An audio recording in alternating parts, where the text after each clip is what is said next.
Joining us now to review some of the headlines of today's newspapers from around the world is Arise News analyst Emmanuel Ifeanyi. Great Malabite. Good morning, Ruben. Good morning, Rufai. Good morning, sir. Bless you. Yes, we start the review with this day, Nigeria's newspaper of record. We start with the story above the lead. Power supply. Niger government demands 13% derivation from federal government.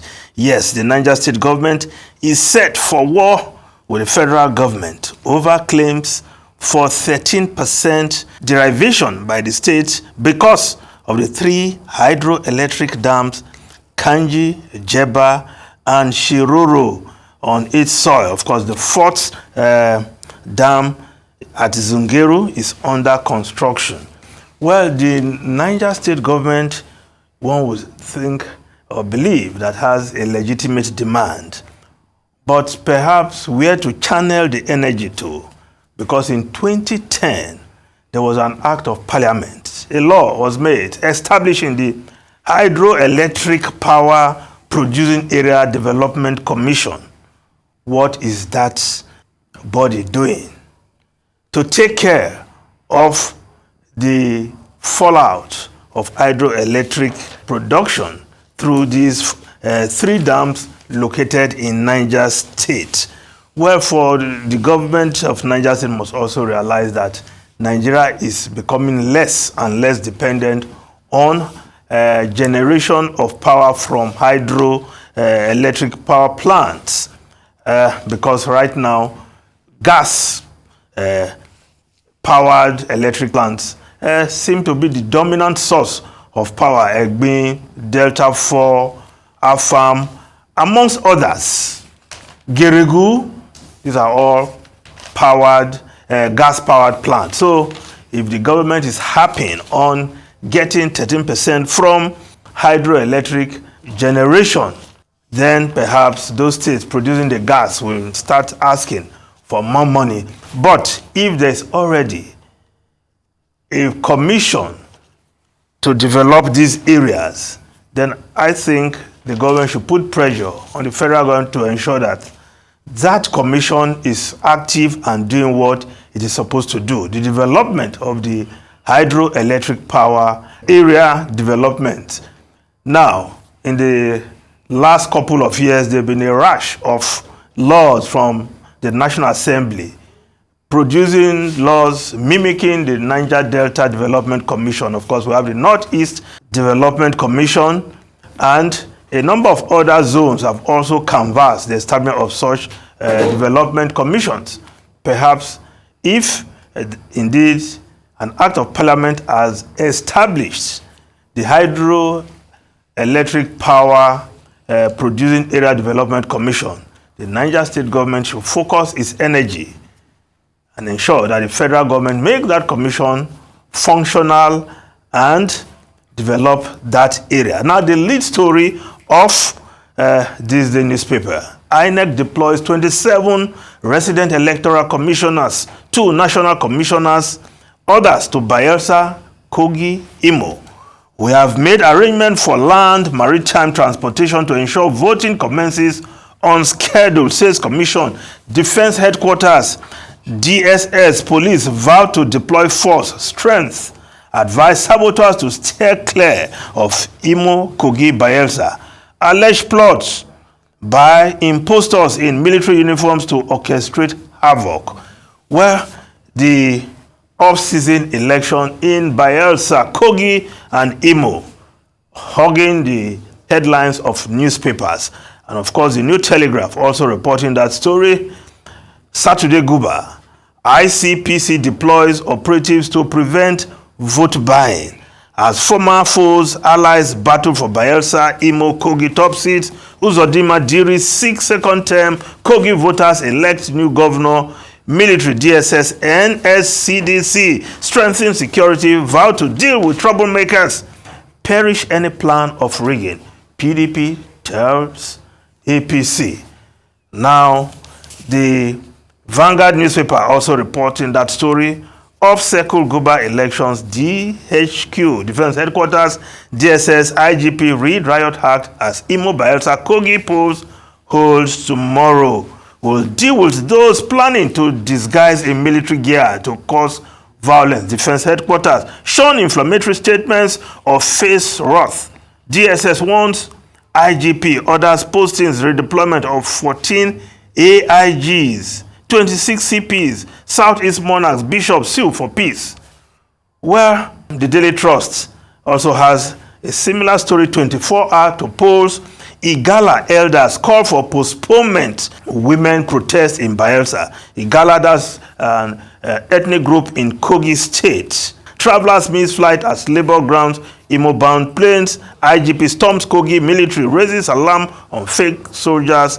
Labor action inconsiderate, not treasonable. Yadudu. Protests won't hamper Saturday election. INEC. Where the deployment, tomorrow is the election day. Unlike other off-season elections, tomorrow there will be elections in 3 states, in 3 geopolitical zones, and they are holding simultaneously. Perhaps that makes this a different kind of off-season elections, like in the past when we had one in Anambra. INEC used that to test run beavers, one in Osun, also to perfect beavers, and of course, there was one in Ondo also. Now, unlike in the past, when we assume that INEC is using off-season elections to test run its systems and its equipment ahead of the general election. But from what we saw in the general election, where INEC, of course, disappointed when it comes to D-Day, especially in the presidential election with its equipment, this round of off-season election is for INEC to redeem itself. And we hope we will not see a situation where materials will be arriving by 12 noon, 2 p.m., and in some cases, election will hold the following day. As we saw during the general election in a place like Warri Urban City, where election had to take place the following day. So INEC is not enough to just give us assurances. We hope all the logistics are in place. As for the fear of violence, which is still hanging there in the air, we hope the security agencies, after all the loud talks, will be on ground to avert violence, not to wait for violence to happen, because they have all the intelligence. They know those who are amassing weapons if they are doing so. The defense headquarters has said they know that some people are already trying to masquerade as soldiers. That must not happen before they take action. So with all the intelligence, with all the mobilization, we don't want to hear that voters were attacked by a group of thugs who are masquerading as one security agency or the other. Prevent violence. That is the charge to the security agencies on election day. Not to wait for this to happen and we start crying, counting how many people were armed, how many people were killed. No, we don't want anybody to be killed because of election. We don't want anybody going out to vote peacefully to be attacked by anybody. That is the responsibility of the security agents. Of course, the police is the lead security agent on election day. Now, the Guardian newspaper, renewed hope agenda. Political class at profligate best as citizens languish. Of course, the Guardian calls this the big story. Of course, looking at the story, the intro there, an ailing health sector, a comatose economy, a galloping inflation rate, widespread insecurity, and worsening quality of life of the citizenry are all byproducts of a profligate political class that thrives on hedonism but pays scant attention to effective service delivery. And of course, the report went further to narrow it down to this administration. It is purely a failure of the integrity test. It is now obvious that the government hasn't yet weaned off itself from the campaign period or has forgotten that elections have been won and lost, and it is time to implement, quote, the renewed hope mantra beyond the rhetoric that it seems it is. That's the Guardian newspaper. The big story in the Guardian newspaper, I'm sure both politicians and citizenry will be interested in reading that story. But the long and short of it is that the politicians have not done enough to better the lives and the living conditions of Nigerians while they take care of themselves. Their luxuries and their perks untouched, even being enhanced, even as Nigerians have been asked to tighten their belts. The Punch newspaper, off-season polls, federal government tackles labor over strike. Unions disrupt Imo flies. Don't allow Labour Party destroy NLC, TUC. Minister condemns airport picketing. INEC insists on polls. Unions stop Owerri flies. Block Abuja airport. United Nigerian Airlines airpiece passengers stranded. Of course, the Nigerian Labour Congress made good its strike, one-day strike, to disrupt activities in Imo State. And of course, they were at the airport to block all flights heading for the Imo State, and a number of passengers were stranded.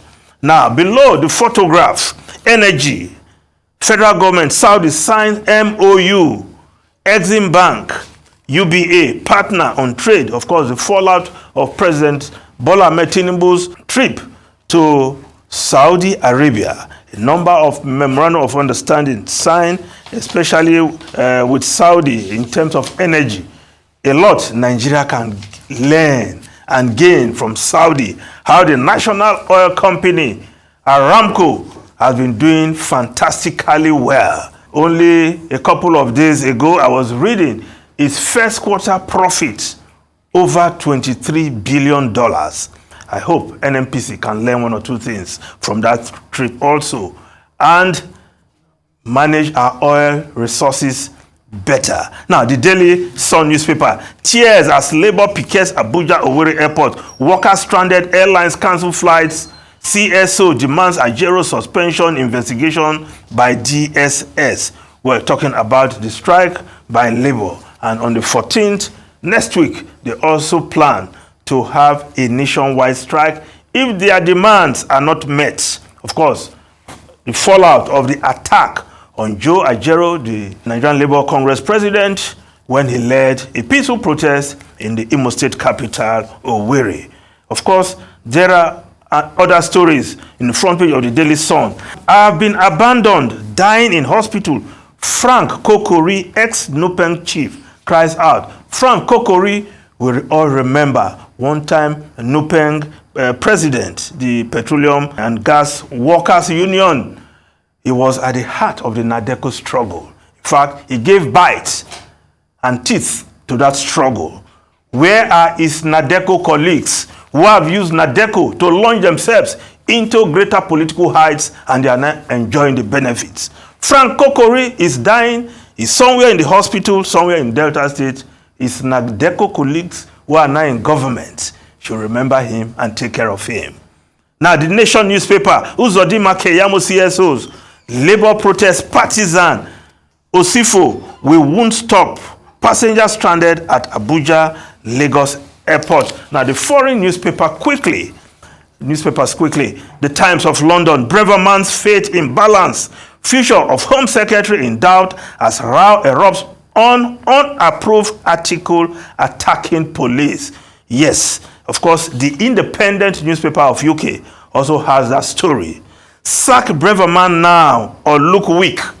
Osborne tells Prime Minister, of course, George Osborne, former Chancellor of the Exchequer and the first Secretary of State in the Cameroon government, is telling Rishi Sunak to sack Braverman now because the police decide to do the right thing, allow peaceful protests to take place because they are pro-Palestinian. So Braverman has been there attacking the police chiefs. But they are saying his article in which he launched that attack was unapproved. And the Prime Minister has to do something. He's been urged to take action and drop the Home Secretary, Swera Braverman. Now, the New York Times is reporting Israel and Hamas clash over a city reduced to ruin. U.S. sees danger in a war dragging on. White House reports a deal for pauses And of course, the Washington Post concurring there that Israel will start daily pauses in Gaza fight. A 4-hour pause, 3-hour notice will be given before the pause, and of course, that will enable humanitarian aid to come in and civilians to get out of the war zone. Ruben and Rufai. Two sides to the Suella Braverman story. Now, there is ideological division, if you like, with the Tory right supporting her and saying, look, if you sack her, then you come for all of us. Sack her and, come for all of us. So there's that division there. Because what did she say, basically? She was saying that, look, the Metropolitan Police Chief, Sawosli, if it was right-wing demonstrators, he would have called out all the force, all the strength. Well, they didn't say force, they say service. He would have called out the police service.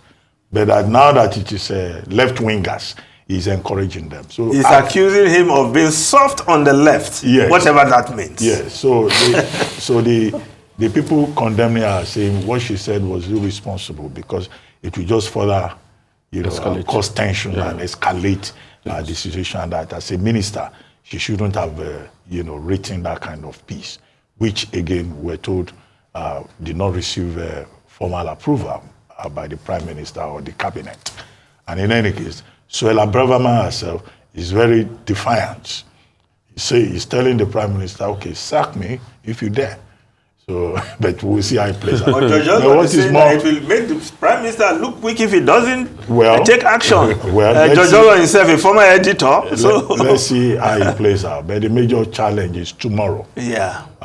Which is Armistice Day. And you have that pro-Palestinian protest that the Metropolitan Police are saying will not cause any problem. But the Prime Minister has also made it clear to the Metropolitan Police Chief that if there is any problem, at the cenotaph, you will be the one that will be held responsible. But in any case, this is interesting. But we'll see what happens tomorrow, whether it's the police chief and his men will be able to do their job or not. Quickly, the governor of Niger State has been saying Niger State must be paid derivation. For what reason? That Niger State provides water for hydropower. Okay, in Niger State, I think they have Kanji, they have Jeba, they have Shiroro. Then there is Zungeru that is still under construction, which is not ready yet. But the governor of Niger State, it is about the second time within a week in which he's making this demand. You'll be reminded that if it is hydropower that he's talking about, hydropower, the contribution of hydropower to power supply, the national grid in Nigeria, is very small. It's just about 15%. Most of the power supply we have come from thermal stations. Gas-powered plants. Yeah, and that's about 85% of the supply that we have with EGMI, contributing about 1,132. Then you have Olorun-Shogo, you have Omotosho, you have Geregu, you have Afam. All these are you have gas. Delta 4. Okay, so now, he's not the first governor of Niger State to bring this up. Dr. Babangida Aliyu, when he was governor, also brought up the point. But in any case, he didn't fly. He abandoned the agitation. Maybe this time around, the incumbent governor will also see the need that, well, maybe it's not making a very strong point. After all, what does he do with what he gets currently from the federal allocation under Section 1621? He's talking about derivation, 162 sub 2 of the 1999 Constitution, and also Section 6 of the Revenue Allocation Act. Now, what is the relevant law says about derivation? It talks about states with natural resources. It's very clear there. It doesn't necessarily say Niger Delta, but the Niger Delta states are the ones that get the derivation 13% because of the agitation since the First Republic. Yeah. In the First Republic, derivation was in fact 50% because these states that produce the oil, which is the mainstay of our economy, their farmlands are affected, their environment is affected. It's as a kind of compensation for those states. It's not money to just be distributed to everybody. And even at that, these states with natural resources are protesting that 13% is not enough. In fact, they're asking for 50%. In fact, some go as far as asking for 100%. So asking that Niger State, because Niger State provides water, may be provocative. And is it classifying water as natural resources? How strategic even are those hydro plants, which are affected by, inconsistent rainfall and all of that? The water does not originate from Niger State. Well, so, I mean, all of this may come up. But however, if he wants to test the law, there's nothing wrong in testing the law. He can go to the Supreme Court he wants to go to. He can file a matter against the federal government at the Supreme Court. After all, we have had cases like AG Federation versus AG Abia, AG Federation versus AG Lagos. So he can go to court and go and try to test that section 162 subsection 2. But it will be heavily political, so much that he himself may not like the backlash from the states that are saying the 13% is not enough. And the communities that are even saying the states collect the derivation, it doesn't get to the communities. That's what the communities are saying, including your community, I think. But I thought they should be pursuing this hyperdeck, the activation of hyperdeck, because it's geared towards the development of the areas that are affected by this hydroelectric production. And there's an act of parliament that sets that up. So if the areas are not benefited, I thought the government should be pursuing that to ensure that that commission is activated and is functional, and the areas are developed based on whatever formula the act prescribes. So if the governor wants to pursue something, I can give him an idea, and the idea will be about, I'm sure you remember the tax case, the VAT case. Yes. That some state governors were pursuing prior to this time. I think that's a good one to pursue, because till date we've not heard the outcome of that case. I think that case was pushed up at because of first instance. I think Rivers State governor that generated the case did win. Then other states asked to be joined in the case, and that went up to the federal government. As regards administration of VAT, I think that's what they can pursue. But I think most importantly for the governor is it's not about campaigning for they should pay him money for the water. It's about developing the states. And I'm sad that he's doing this. This is a state that is 76,000 square kilometers of land. This is a state, Nigeria is now over 900,000 square kilometers. This is a state close to 1/10 of Nigeria. It's the biggest state in the country. A lot of agricultural potential, a lot of land mass. He could build his own,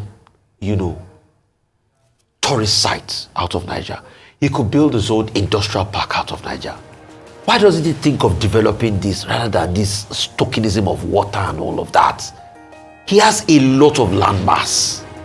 There's so much he can come up with ingenuity and thinking. But also don't forget that the Niger State forest is also infested by bandits who have taken over. If development comes, the bandits will go.